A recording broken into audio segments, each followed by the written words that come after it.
കാണും. BJP ഭരണത്തിൽ കയറിയതിൻ്റെ പല പ്രശ്നങ്ങളും അല്ലെങ്കിൽ പല ചൊറിയും ഇതെല്ലാം അവിടെ ഇവിടെ ആയിട്ട് കാണപ്പെടുന്നുണ്ട്. കുഴപ്പമില്ല, അവർക്ക് ഒരു അവസരം കൊടുക്കട്ടെ. എപ്പോഴും UDF-ഉം BJP അല്ല UDF-ഉം LDF മാത്രമായിട്ട് വന്നിട്ട് കാര്യമില്ലല്ലോ. പുതിയ പാർട്ടികൾക്കും അവസരം കൊടുക്കണമല്ലോ. ഇപ്പോൾ കേരളത്തിൽ BJP ആദ്യമായിട്ട് കയറുന്ന കോർപ്പറേഷനാണ് ഈ തിരുവനന്തപുരം പാലക്കാട് കഴിഞ്ഞിട്ട് തിരുവനന്തപുരം ആയിരുന്നു. അപ്പം പിന്നെ ഭരണമാറ്റം എന്തുകൊണ്ടും നല്ലതാണ്. ഓരോ ഭരണകാരികളും എന്തൊക്കെയാണ് മാറ്റങ്ങൾ കൊണ്ടുവരുന്നത് നമുക്കറിയാം. അതിനെ ബേസ് ചെയ്തിട്ട് ഇനി വരുന്ന ഇലക്ഷന് നമുക്ക് അതിനനുസരിച്ച് വോട്ട് ചെയ്യാനും പറ്റും. അതുകൊണ്ട് അവസരം കൊടുക്കുന്നത് എന്തുകൊണ്ടും നല്ലതാണ്. ഞാൻ പറഞ്ഞ ഈ ഭരണം തന്നെ മുന്നോട്ട് പോട്ടെ. അടുത്ത ഇലക്ഷൻ വരുന്നത് നമുക്ക് ഇവരുടെ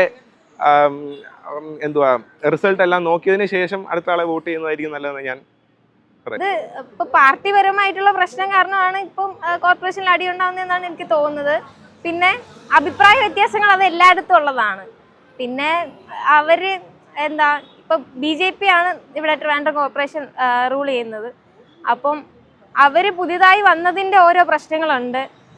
ഇപ്പൊ മുന്നേ ഉണ്ടായിരുന്ന കുറെ സ്കീമൊക്കെ അവർ നോക്കുന്നില്ല. അവര് പുതിയതായി കുറെ ഇത് കൊണ്ടുവരുന്നു.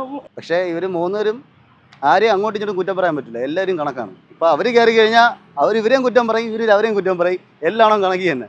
കാരണം ഞാൻ ഒരു പ്രൈവറ്റ് സെക്ടർ, അതായത് ഒരു പാർട്ടിയിൽ ഇല്ലാത്ത ഒരാളാണ്. എനിക്ക് ഈ രാഷ്ട്രീയം എന്ന് പറയുന്ന സംഭവം എനിക്ക് ഇഷ്ടമല്ല. അപ്പോൾ ഞാൻ പറയാമെന്ന് വെച്ച് കഴിഞ്ഞാൽ ഇവർ മൂന്നെണ്ണം കണക്കി തന്നെ. എനിക്ക് ആരെയും ഒന്നും കുറച്ചും കൂട്ടിയും പറയാൻ പറ്റില്ല. പിന്നെ ഇപ്പോൾ ഈ വന്ന UDF സർക്കാർ ഇപ്പോൾ എന്തൊക്കെയോ നല്ല കാര്യങ്ങൾ ചെയ്യുന്നുണ്ട്. അതുകൊണ്ട് നല്ല കാര്യങ്ങൾ ആര് ചെയ്യുന്നോ അവർക്ക് ഞാൻ സപ്പോർട്ടാണ്. അത്രയേ ഉള്ളൂ. അതിപ്പോൾ BJP ആയാലും കോൺഗ്രസ് ആയാലും കമ്മ്യൂണിസ്റ്റ് ആയാലും നല്ല ജനങ്ങൾക്ക് വേണ്ടി പാവപ്പെട്ടവർക്ക് എന്ത് നല്ല കാര്യം ചെയ്യുന്നോ അവർക്ക് ഞാൻ സംഭവം രണ്ടുപേരും ഒത്തു നിൽക്കും. കാരണം BJP എങ്ങനെയെങ്കിലും ഒതുക്കി നീക്കാൻ വേണ്ടിയിട്ട് പലതുമാണ്. ഞാൻ എൻ്റെ അഭിപ്രായത്തിൽ അവർക്കൊരു അവസരം കൊടുക്കട്ടെ. അവർ എങ്ങനെയാണെന്ന് വെച്ച് കഴിഞ്ഞാൽ കയറി വരട്ടെ. അവരെ കൊണ്ട് നല്ലത് ചെയ്യാൻ പറ്റി കഴിഞ്ഞാൽ നല്ലതല്ലേ. നമ്മൾ നല്ലത് കണ്ടാൽ നല്ലതെന്ന് പറയണം, ചീത്ത കണ്ടതിന് ചീത്തതെന്ന് പറയണം.